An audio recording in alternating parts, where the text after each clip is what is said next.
Boa noite, professores, professoras, estudantes, acadêmicos do curso de licenciatura em arte.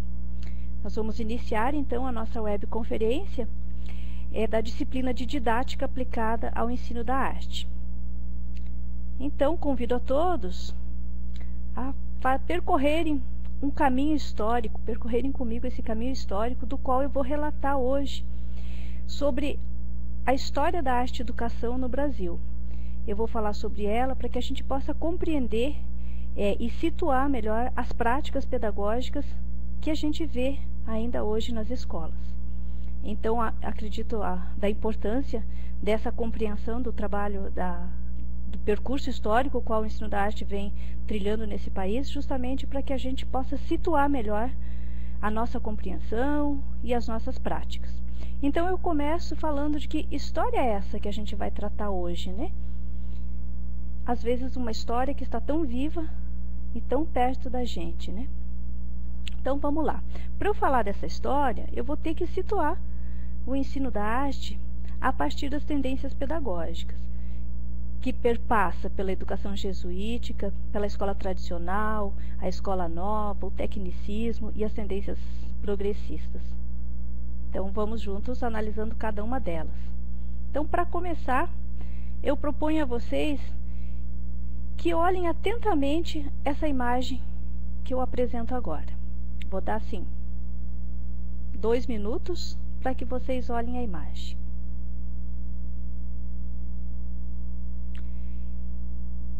Olhem, fiquem atentos a detalhes, e especialmente o que está acontecendo nessa cena que vocês estão vendo.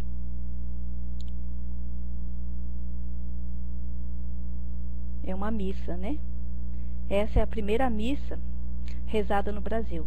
É uma representação, é uma obra, é uma pintura feita por Vitor Meirelles, onde ele retrata o primeiro contato do povo indígena com os padres jesuítas, né? Então, é a partir desse primeiro contato que a gente vai começar agora a pensar o que isso tem a ver com o ensino da arte no Brasil. Tem tudo a ver. Porque esse primeiro período, que data de 1549, ele dura até 1759 aproximadamente. Foi quando os jesuítas chegaram ao Brasil, junto aos colonizadores, com o intuito de quê? De propagar a fé cristã. E para isso, eles se utilizaram justamente da arte. Se utilizaram da arte para catequizar os indígenas, aonde primeiramente eles atingiam as crianças e, na sequência, eles atingiam também os adultos. Então, os padres jesuítas, eles se utilizavam de imagens, de cenas que eles compunham, tudo para quê? Para criar uma ideia ilusória, para que os índios realmente acreditassem que existia um outro Deus e não aqueles os quais eles acreditavam. Dentre os jesuítas, o que mais se destacou e que mais esteve próximo dos índios, desenvolvendo um trabalho efetivo de catequização, a gente destaca o padre José de Anchieta. E o padre José de Anchieta, ele falava a língua tupi-guarani, escrevia também em tupi-guarani. E ele teve uma produção artística, especialmente na área do teatro, bastante intensa. No entanto, ele se utilizou dessa produção artística para cada vez mais catequizar os índios. Os jesuítas também tiveram um papel muito importante nesse processo histórico da educação brasileira. Eles fundaram as primeiras instituições de ensino no Brasil, tornando-se assim os mentores da educação brasileira. Então, não só no ensino da arte, mas como a educação como um todo, que durou durante 200 anos essa educação jesuítica. E ela acaba, entre aspas, vou colocar assim, mas ela toma um outro rumo. Foi com a Reforma Pombalina, foi quando os jesuítas foram expulsos do Brasil. Bom, mas eu vou retomar um pouquinho aqui. Quando eu digo que os jesuítas têm esse papel importante, eu quero situar justamente como uma das primeiras manifestações de ensino da arte, essa educação jesuística que perdurou, né, durante esses 200 anos, que começa lá com os índios e depois toma conta das escolas também. Para ilustrar um pouco, eu trago um pouquinho da obra aqui do José de Anchieta, que é o Alto da Pregação Universal, aonde como que ele fazia, como que ele construía a sua trama. Ele se utilizava em seus personagens, né, no texto dramático, né, no caso dessa obra, o Alto da Pregação Universal, os personagens, os quais faziam o papel do mal, sempre eram os indígenas. Então, nessa obra em especial, ele coloca como demônios os chefes indígenas, né, que eram o Aimberê e o Guaixará, e que eles é que vão tramar toda a luta contra o bem. E o bem era representado pelos padres. Então, essa característica não foi o Anchieta que inventou, não. Essa já vem de toda uma história da forma que se fazia teatro durante a Idade Média. Isso só vem se fortalecer aqui no Brasil, especialmente com esse intuito catequizador. Tá? Então, aqui eu só trouxe para ilustrar, e se vocês tiverem curiosidade, procurem essa obra, para que aí vocês vão compreender como que ele estruturava. Bom, aqui eu tenho um segundo período, né, que vai de 1759 a 1932, esses 200 anos, né? Então, são as vertentes religiosas da pedagogia tradicional que perdura todo esse tempo na educação brasileira. Bom, o ensino da arte, nesse período, voltava-se para a prática do desenho, dos trabalhos manuais, do canto orfeônico, e valorizavam especialmente as habilidades manuais e os dons artísticos. Então, assim, a arte não tinha uma perspectiva de que o aluno tivesse uma produção criadora, mas sim de reproduzir num trabalho de cópia. Era assim que ele era direcionado. Então, as propostas voltavam-se muito, assim, nas artes visuais, no caso, para a construção de faixas, aquelas faixas gregas. Então, o modelo grego ainda estava presente, sabe, na educação e especialmente nesse ensino da arte, né, voltado para as artes visuais. E os trabalhos manuais, sem dúvida nenhuma, especialmente para as mulheres, né. Então, acreditava-se que haviam dons, que o artista era aquele que recebia ainda um dom divino, e que a partir desse dom é que ele criava. Então, essa era a concepção de arte que pairava sobre o ensino brasileiro, né? A ideia do dom, que isso também, essa ideia do dom divino, ele vem, obviamente, lá do período da Idade Média. E o professor, então, qual que era a relação do professor com o aluno? O professor era aquele que detinha o conhecimento e ele transmitia o conhecimento para os alunos. Então, é importante a gente pensar nesse período, sabe, não só nesse ensino da arte, mas na educação como um todo. E começar a olhar, vou só citar um exemplo aqui, para o espaço escolar. Como é que se configurava o espaço escolar nesse período? Como que ele começa, como que ele se constitui? Eu certamente não estou ouvindo vocês e eu gostaria de poder ter essa interação, mas não tenho, eu vou falando. Se vocês pensarem no modelo de escola que se tem hoje, ele é muito parecido com o modelo de escola que se tinha nesse período. Modelo de organização do espaço, do ambiente da sala de aula. Carteiras uma atrás da outra, alunos um atrás do outro, a fila de entrada, esse modelo de organização, né?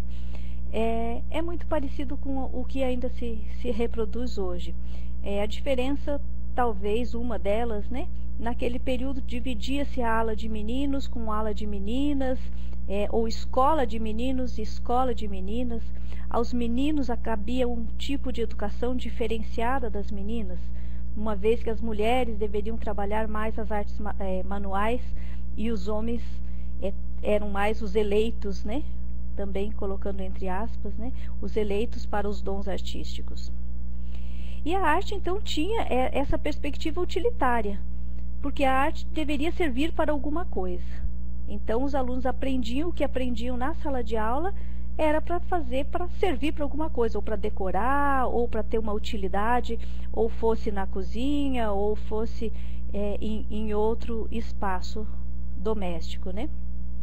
Então, vamos adiante. essa tendência pedagógica, né, que a gente fala, da escola tradicional. O aluno era visto como uma tábula rasa e o professor o detentor do conhecimento. Então, o aluno, ele tinha que ir para a escola para receber o conteúdo, o professor passava o conteúdo.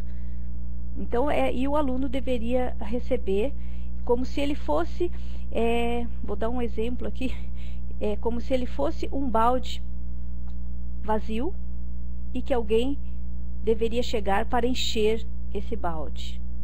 Tá? Era assim que o aluno era entendido. O ensino do teatro e da dança, eles limitavam-se a quê? Às festividades, e especialmente aquelas de cunho religioso. Então fazia-se peças de teatro para representar os autos de Natal, a Paixão de Cristo, as danças voltadas para as festas, normalmente as festas juninas, né? Que comemora-se tanto ainda no Brasil, né? Bom, outro marco importante para o ensino da arte no Brasil, para o desenvolvimento, né, foi a vinda da família real. Então, quando essa família real vem para cá, eles vêm trazendo todos os costumes que eles tinham lá em Portugal. E chegando aqui, eles impõem aquilo que eles vivem lá. Eles não querem viver os costumes que se viviam no Brasil. Então, eles trazem junto com a corte tudo que eles podem. E esse período aqui no Brasil, eu acho que foi também bastante positivo, mesmo eles trazendo tudo de fora, porque houve um investimento bem grande na construção de teatros, especialmente, porque eles queriam continuar tendo acesso a esse mundo cultural que na Europa existia. Então, eles constroem teatros e trazem companhias para que se apresentem aqui, teatro, óperas. Então, mesmo que isso fosse para um pequeno grupo, para a família real, para os nobres, não era para o povo, mas houve sim esse incentivo. Em 1816, a gente teve a vinda da missão francesa, que é outro marco importantíssimo para que a gente pense hoje e compreenda muitas questões relacionadas, inclusive, ao gosto pessoal, às escolhas que a gente faz, o que a gente acha bonito, acha feio. Então, muitas vezes, essas nossas escolhas ainda estão presas a essa ideia, a esse momento que vem junto com a missão francesa. Bom, o que era a missão francesa?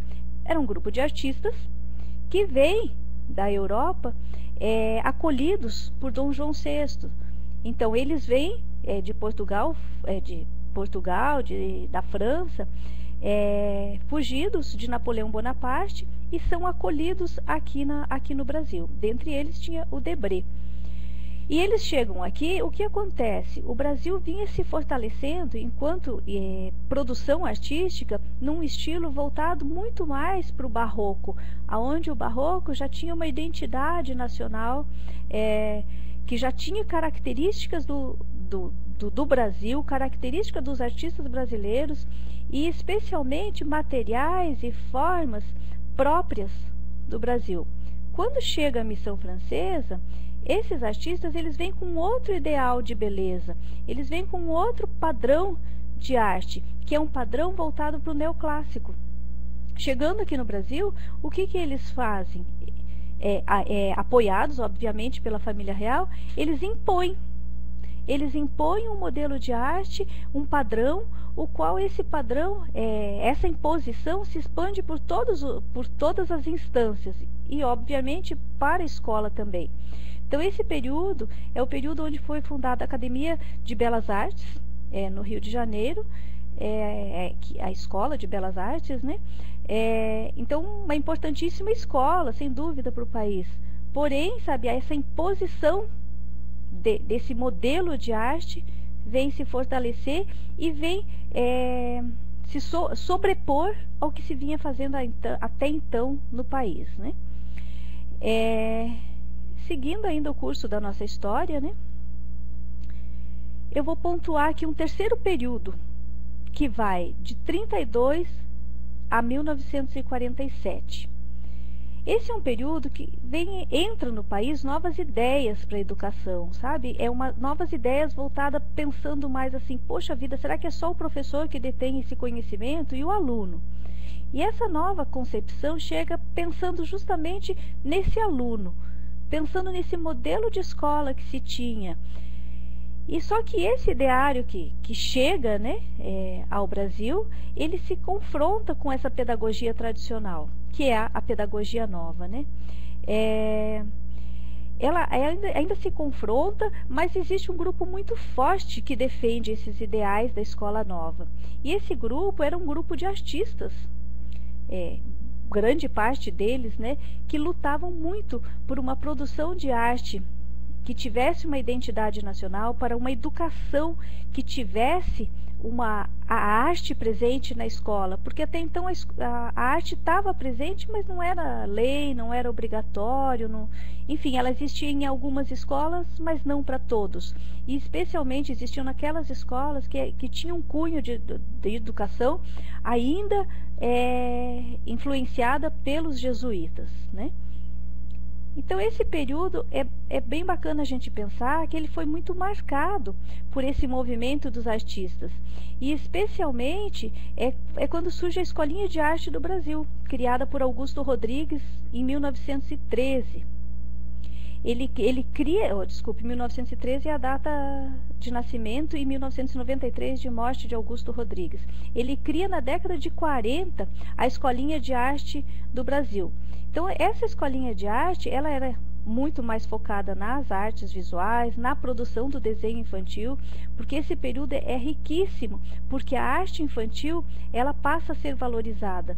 A criança passa a ser o protagonista da história, e não mais o professor. O professor, o que ele vai fazer? Ele vai ser o mediador desse processo.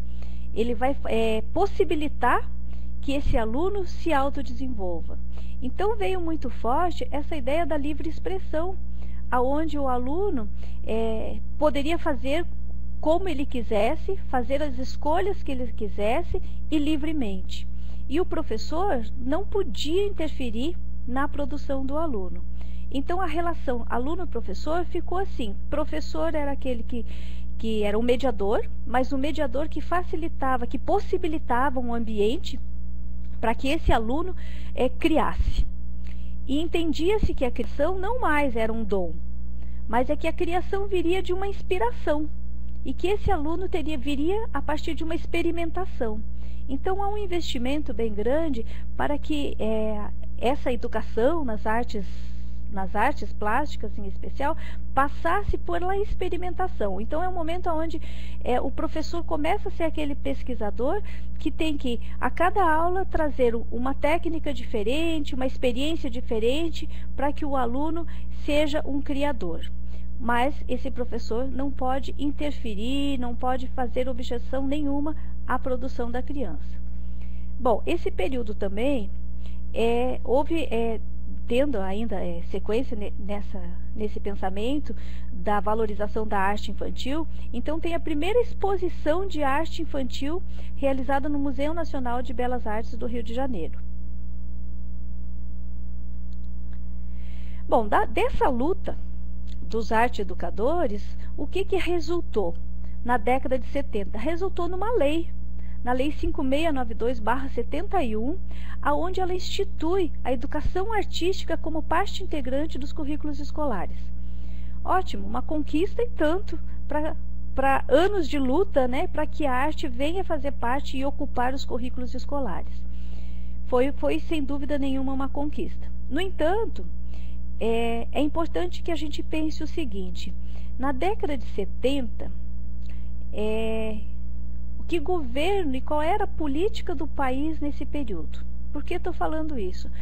Porque a gente tem que sempre pensar, quando a gente se propõe a pensar na história, pensar nas relações políticas que acontecem em cada período, para que daí a gente consiga compreender as atitudes, as leis, as políticas públicas voltadas, no caso nosso aqui, para a educação, né? Então, quando eu digo assim, é uma conquista sem dúvida nenhuma, perfeito. No entanto, eu acho que a gente tem que ficar bem atento e observar, assim, o que acontecia politicamente nesse país. Nós tínhamos uma ditadura militar. Aí, quando a gente pensa ditadura militar e arte, como as coisas casam? Vocês vão perceber que casaram muito bem nesse período. Casaram muito bem Por quê? Vamos pensar, qual era o pensamento militar? O pensamento militar era que todas as pessoas fossem iguais. Era um pensamento onde todos tinham que reproduzir e não serem criativos. Aí vocês vão dizer, opa, mas aí contradiz o que vinha a luta da escola nova. Com certeza. Vai contradizer, sim. Porque esse pensamento político da época, ele é muito maior e ele entra com tudo na educação, que é o período onde a gente vai ter o quê? O tecnicismo.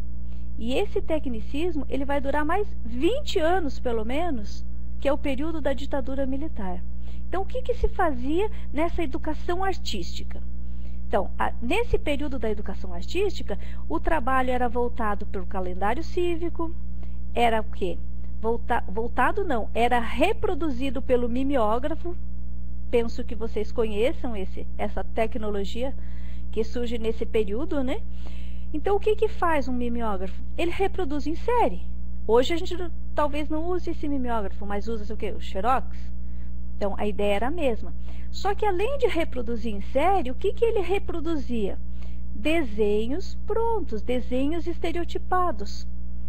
Então, quando eu propus para vocês, eu não me lembro qual unidade de estudo, acho que foi segunda ou terceira, que eu propus a vocês que olhassem as imagens e as marcas pelas quais o aluno tem contato na escola, eu queria justamente fazer essa reflexão sobre o que a escola, de uma maneira geral, está propondo visualmente para os seus estudantes. Que eu não tenho dúvidas que esses desenhos estereotipados, em algum momento, eles apareceram, porque eles ainda estão presentes hoje.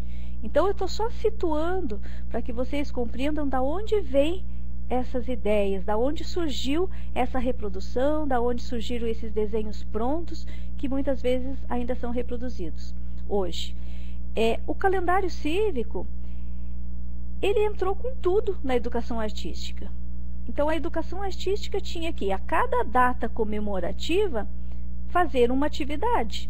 Então, cabia o quê? O professor responsável por essa disciplina da educação artística era aquele professor que decorava a escola para a festa junina, fazia o cartão para o Dia das Mães, para o Dia dos Pais, enfeitava as crianças lá no Dia do Índio, do Carnaval, da Páscoa, enfim, colava algodão na orelha do coelho e por aí afora ia o trabalho da educação artística. Bom, esse período da década de 70, esse movimento que surge essa disciplina, educação artística, né, surge como lei. No entanto, no país não existia professores formados, porque nem sequer existiam as licenciaturas em arte. Então, é nesse contexto que surgem as licenciaturas em arte. Primeiramente, surge a licenciatura curta e em seguida, a licenciatura plena. Então, essa licenciatura era um curso de educação artística, o qual o professor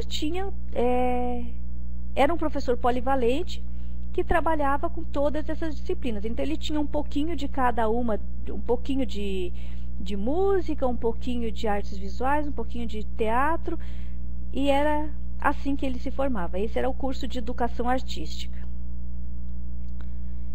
Nos anos 80, começa um movimento dos arte-educadores, né, daqueles mesmos que se formaram lá na educação artística, que têm seus diplomas como professor de educação artística, né, começam a repensar o papel desse professor na escola. Então, esse movimento nos anos 80 foi muito significativo para a realidade que se tem hoje. Então, foi lá que começou a se discutir o seguinte: para que é que precisava um professor de educação artística na escola, se era para dar um desenho mimeografado? Para que é que o professor, precisávamos de um professor para decorar a festa na festa junina? E por aí afora foram as discussões, repensando o papel do professor de arte e repensando o que se ensina em arte na escola. Então, começou esse movimento e ele se concretiza, na verdade, ele se fortalece cada vez mais nos anos 90. Nos anos 90, surge uma lei que vem modificar realmente essa questão da educação artística. Então, delineia-se o resgate dos conhecimentos específicos da arte. É a partir dessa lei 9394 de 96 que a educação artística, vou utilizar ainda este termo, foi considerada área do conhecimento com o mesmo grau de importância da língua portuguesa, da matemática, ciências, enfim, das demais áreas do conhecimento. A arte se torna um componente curricular obrigatório. Então é agora, nesse momento, nessa década, que começa-se então a se repensar realmente, sabe, meu Deus, agora o que vamos ensinar em arte? E os currículos estaduais, municipais, começam a se mobilizar justamente para repensar esses conteúdos os quais vinham sendo postos na educação artística. É quando surgem os PCNs. Em 96, então, o MEC lança os PCNs e lança com uma novidade, que até então fazia-se em alguns lugares e em outros não, mas um ensino da arte voltado para as linguagens do teatro, da música, da dança e das artes visuais. Então, foi com a vinda dos PCNs, e os PCNs vêm apontar o quê? Conteúdos específicos para cada uma dessas linguagens artísticas, e bem como eles vêm apontar um trabalho voltado não só para a especificidade dessas linguagens, mas ele traz também conteúdos culturais, os quais deverão ser trabalhados ao longo da escolaridade dos estudantes. Eu quero fazer um parênteses aqui, antes de eu falar disso, eu quero fazer um parênteses aqui, que começa nesse período uma discussão com relação à nomenclatura da disciplina. A nomenclatura da disciplina, educação artística, que surge lá na Lei 5692, ela permanece essa nomenclatura com a Lei 9394 de 96. Ela, embora na oralidade, vou falar assim, a gente já não mais utilizasse esse termo educação artística, porque ele vinha impregnado de uma concepção muito tecnicista. Então, esse termo, ele é questionado nesse período dos anos 90 e surgem outros termos para a disciplina, que daí vem a arte-educação, a educação em arte e vem a arte. E a arte, ela vem com os PCNs, essa nomenclatura. No entanto, no estado do Paraná, a modificação da nomenclatura da disciplina, ela vem acontecer em 2008 somente. Na documentação escolar do estudante, ela passa a ser chamada arte. Bom, vamos pensar políticas públicas, outras políticas, né, que refletem diretamente no ensino da arte. Então, eu trago aqui para vocês a Lei 11.769 de 2008, que trata da obrigatoriedade da música na escola. Então, durante esse período de 2008, houve um movimento bem intenso nos municípios, no estado, para implementar a aula de música. No entanto, a lei, ela não deixa claro quem vai ministrar essa aula de música, até porque na lei está escrito o quê? Que a música deverá ser um conteúdo obrigatório, mas não exclusivo do componente curricular arte. Então, quando eles não delineiam quem é esse professor e nem tampouco escrevem que a música é uma disciplina, então a música passa a ser, sim, um conteúdo. Ou seja, ela continua sendo uma linguagem artística, assim como os PCNs já previam lá, tá? Então, existe sim a obrigatoriedade. Está escrito aqui obrigatoriedade. Mas se a gente olhar os documentos, a gente percebe que ela já estava presente na educação de uma maneira geral, né? Outra lei bastante importante, que eu acho que tem que ser discutida e trabalhada essas questões, é a Lei 11.645, também de 2008, que trata sobre as questões étnico-raciais. Então, ela versa sobre a obrigatoriedade da temática História e Cultura Afro-Brasileira nos currículos escolares. E, especialmente, ela está voltada também para as disciplinas de língua portuguesa, para o componente curricular língua portuguesa e arte, que deverão, e história, que deverão sim trabalhar a cultura afro-brasileira. Bom, eu falei rápido,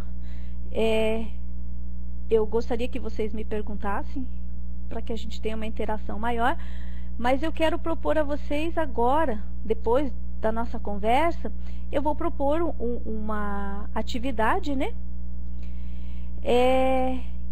Eu gostaria que vocês pensassem agora sobre as tendências pedagógicas, as quais eu apresentei brevemente aqui, né? Um relato sobre práticas pedagógicas em arte que situem as diferentes tendências pedagógicas. Então, eu gostaria que vocês pensassem nessas tendências e fizessem um relato, pensassem nas práticas de vocês, o que vocês fizeram ou fazem, e tentar situar o que se aproxima de cada uma das tendências. As tendências estão lá nos primeiros slides, no primeiro, segundo, penso. Vocês podem dar uma olhada, aí vocês vão me perguntar, mas e a progressista, você não falou? Sim, a progressista, gente, ela situa-se a partir dos anos 80.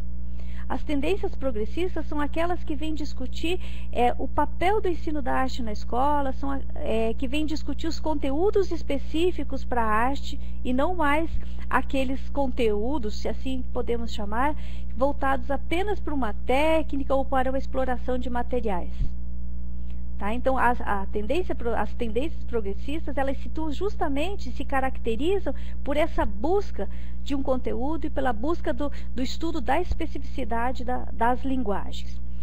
Outra coisa importante que eu gostaria de falar para vocês é que nesse período dos anos 90, esse pensamento, essa modificação toda que houve no ensino da arte e na prática pedagógica, né, ela não acontece só nas escolas, ela acontece em outras instâncias também. Na academia, ela também é repensada.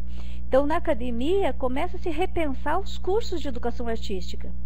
Então, se repensar os currículos são reestruturados, surgem as licenciaturas específicas em arte, né? A de vocês é uma licenciatura específica em arte, mas não é essa que eu estou falando. Eu estou falando assim de cursos específicos em teatro, licenciaturas em dança, em música, artes visuais. Há essa fragmentação. Então, gente, deixa eu só ver aqui o que eles me pedem. Então, gente, esses slides serão disponibilizados para que vocês possam ver.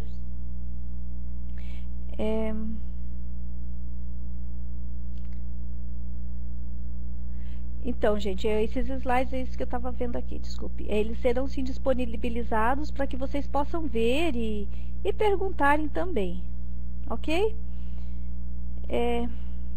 Enfim, então é isso que eu queria conversar agora. Eu quero conversar com vocês diretamente.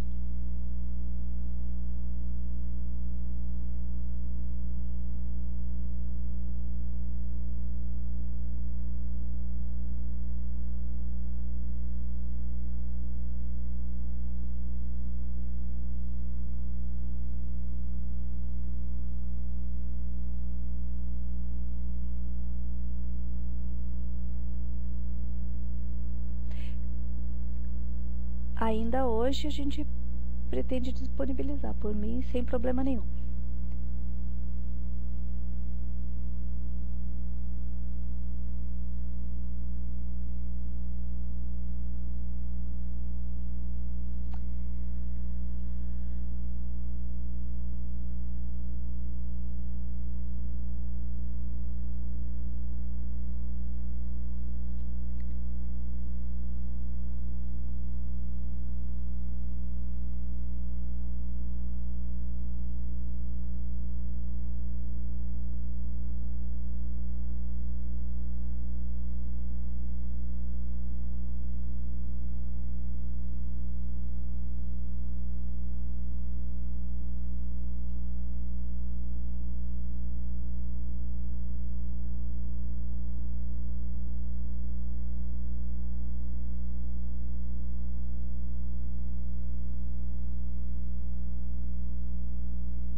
Ah, ok. Posso responder sim. Então, peraí.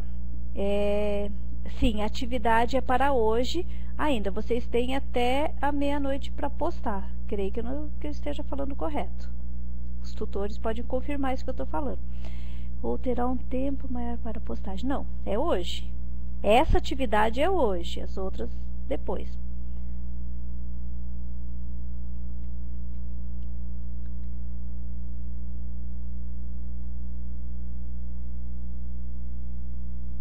Posso responder as perguntas sim. Tem mais perguntas?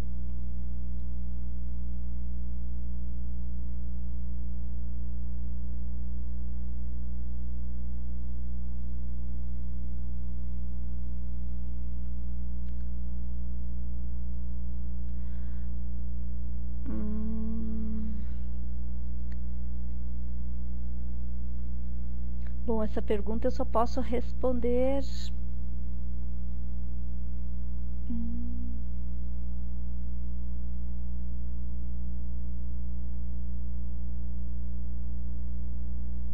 Posso responder melhor. Quem pode responder melhor para vocês talvez seja a Karen.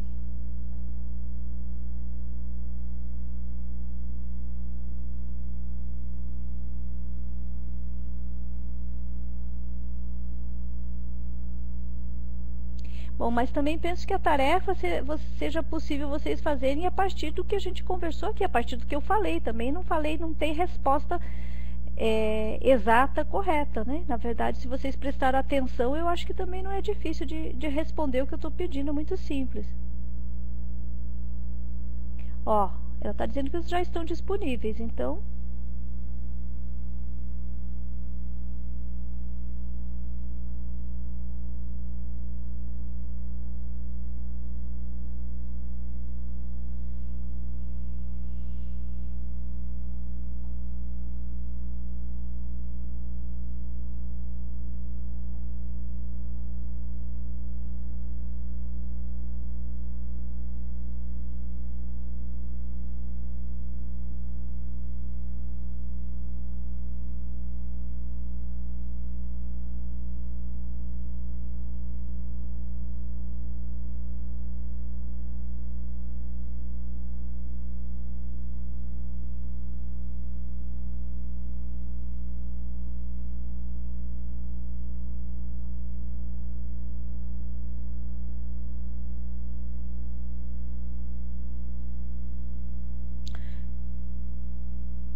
Eu gostaria de ouvir os alunos, se eles têm alguma questão para perguntar, além da atividade, com relação ao que foi conversado. Então, na verdade, eu gostaria de conversar um pouco com vocês.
Bom, então vamos lá. Eu vou dar um exemplo, sim. Acho que é bem importante essa pergunta que você me traz.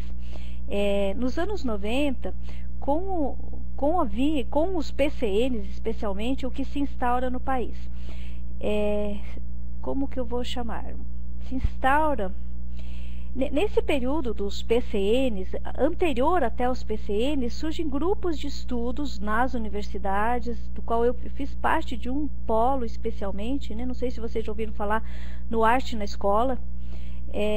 Eu participei do Arte na Escola desde o surgimento dele. Bom, por que eu quero situar? Esse grupo do Arte na Escola, ele começa a discutir justamente essas práticas que eu vinha falando para vocês, né? E as tendências mesmo. E é sob influência da Ana May Barbosa, que ela foi a consultora dos PCNs, né? Surge no Brasil a ideia de que se tem que trabalhar, sim, com a obra de arte na sala de aula. Então, assim, esse é um grande avanço, que ele vem romper com o que se vinha fazendo até então, né, com o modelo tecnicista, e a obra de arte passa a integrar as aulas de arte. No entanto, surge nesse momento, no país, um termo chamado releitura, que vocês já devem ter ouvido falar bastante nesse termo releitura. E esse termo releitura, ele vem justamente seguido nessa tendência progressista, né, que vem trabalhar com a obra de arte. No entanto, ele é mal compreendido. É um termo mal compreendido e mal empregado. Por quê? Porque junto com o termo releitura, vem uma prática pedagógica a qual não muda a concepção. Mudam-se as imagens, mas não se muda a concepção. Vou dar um exemplo mais concreto. Quando tínhamos uma tendência tecnicista, o que o professor fazia? Reproduzia lá o desenho da casinha, do coelho e tudo mais, e as crianças pintavam, não era isso? E cada criança pintava, talvez do seu jeito, ou talvez dentro de um padrão ainda, que tinha que pintar o telhado vermelho, a chaminé, a árvore verde, e o chão e a florzinha, né? E o modelo da árvore. Quando entramos numa tendência progressista, e junto com esse termo releitura, substitui-se esse desenho mimeografado pronto por uma obra de arte. No entanto, quando eu digo não muda a concepção, muda-se o quê? Propõe-se um xerox de uma obra e pede para que os alunos pintem do jeito deles. Então, o que eu quero mostrar? Vai ficar diferente da obra do artista? Lógico, vai ficar de outra cor. No entanto, continua todos os trabalhos iguais. Então, isso vem dentro de uma ideia, dentro dessa tendência progressista, uma má compreensão do termo releitura. Outro exemplo de releitura, faz um recorte da obra, ou não faz um recorte não, pega a obra e propõe aos alunos que desenhem do jeito deles. E daí você olha a exposição e são todos os trabalhos iguais. Bom, o que se entende?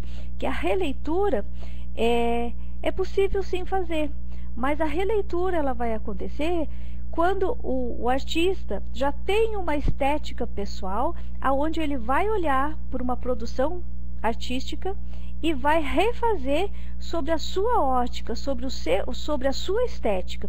Como, por exemplo, o Picasso fez com aquela obra do Manet, lá, O Almoço na Relva. O que o Picasso faz?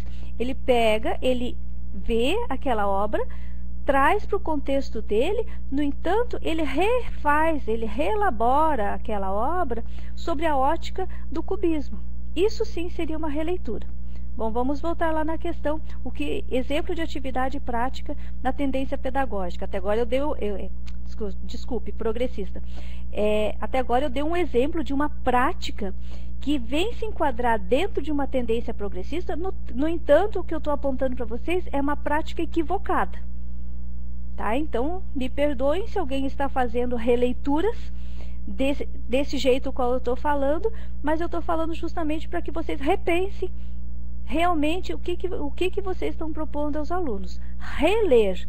Pense em uma criança de primeiro ano que nem lê, vamos falar assim, quando eu estou falando ler, não estou me referindo ao processo de alfabetização de leitura e escrita, o qual a língua portuguesa faz, mas estou me referindo a um processo de leitura de mundo, certo? Porque a criança, vou pegar assim, especialmente do Fundamental 1 ainda.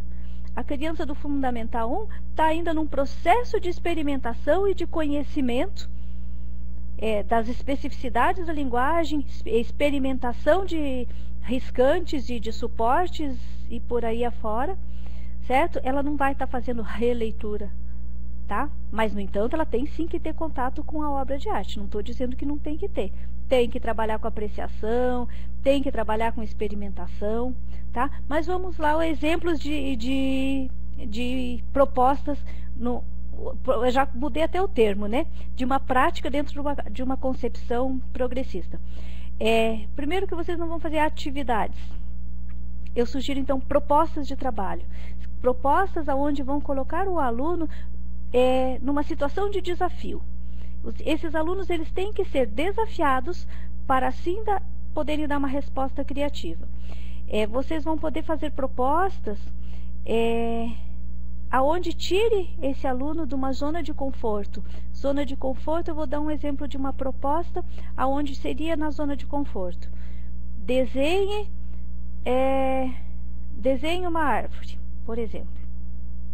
Num primeiro momento, esse desenho pode sair um desenho estereotipado. Agora, se eu falar assim, ó, vocês vão desenhar árvores, no entanto, esse desenho de árvores, vocês não vão poder utilizar o verde, e não vão poder, essa árvore, ela não vai poder ter nenhuma forma arredondada.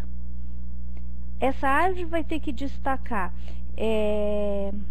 ângulos, sei lá, retos, seguidos de linhas interrompidas. Ó, eu estou inventando um exemplo, tá? Eu não tenho ele montado aqui. O que eu quero mostrar para vocês? Que vocês podem criar situações, e não precisa ser situações reais para que esse aluno dê uma resposta igualzinha. O que eu quero dizer é que dentro de uma tendência progressista, vocês vão fazer propostas de trabalhos aonde esses alunos vão ter que pesquisar, vão ter que buscar respostas pessoais. Então, o aluno se coloca no outro lugar, ele como produtor de arte. Mas a gente só produz a arte quando a gente é desafiado, não é arte, é qualquer coisa. A gente cria a partir daquilo que nos desafia. É assim que o ser humano cria. Porque se a gente não for desafiado, a gente não vai criar, vai continuar tudo como está. Espero ter respondido, gente.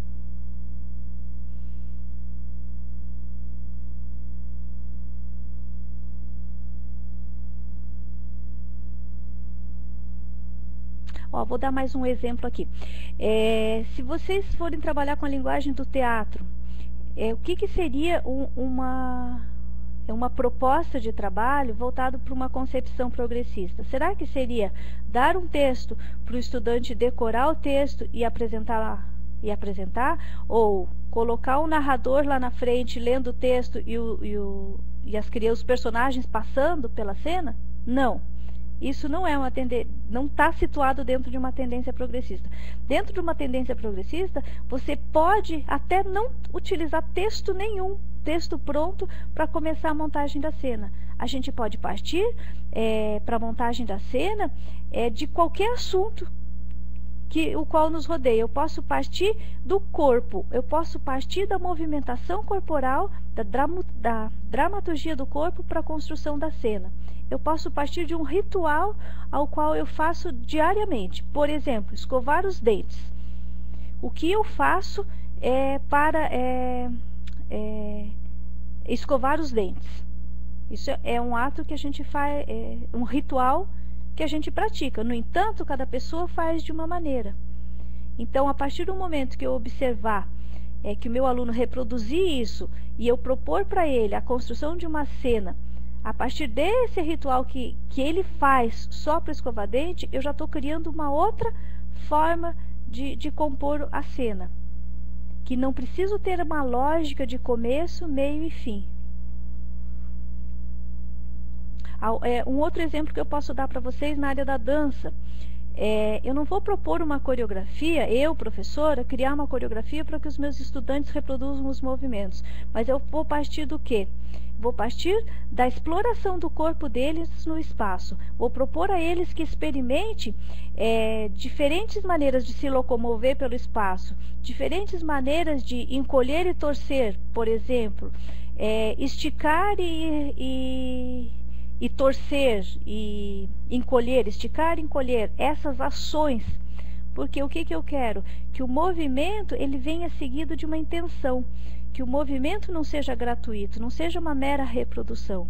Que eu vou propor então que cada movimento, que cada gesto que esse estudante faça com o seu corpo, esse tem um significado, tem um sentido para ele. E daí, assim, juntando movimentos e gestos, eu vou partir para a composição coreográfica junto com eles.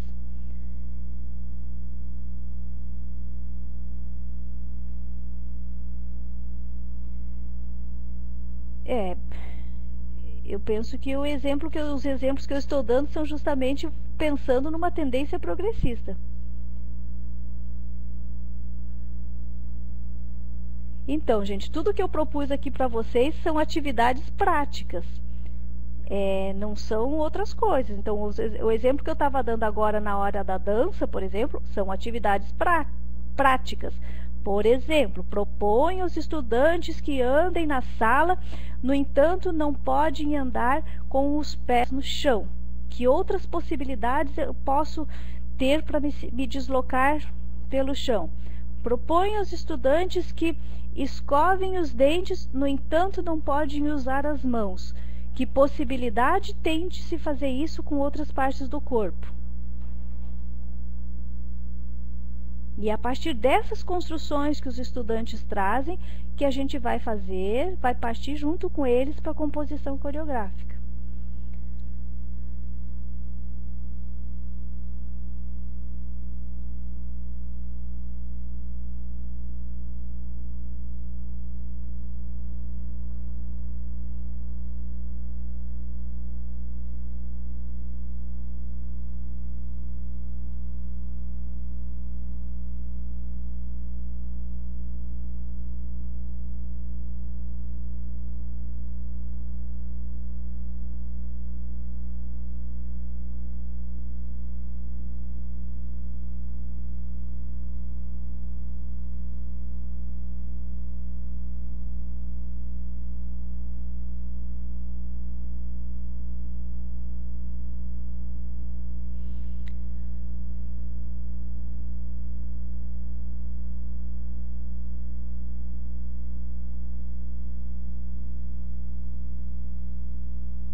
Ok, quais a dúvida, por favor?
Ok. E aí o que eu devo fazer?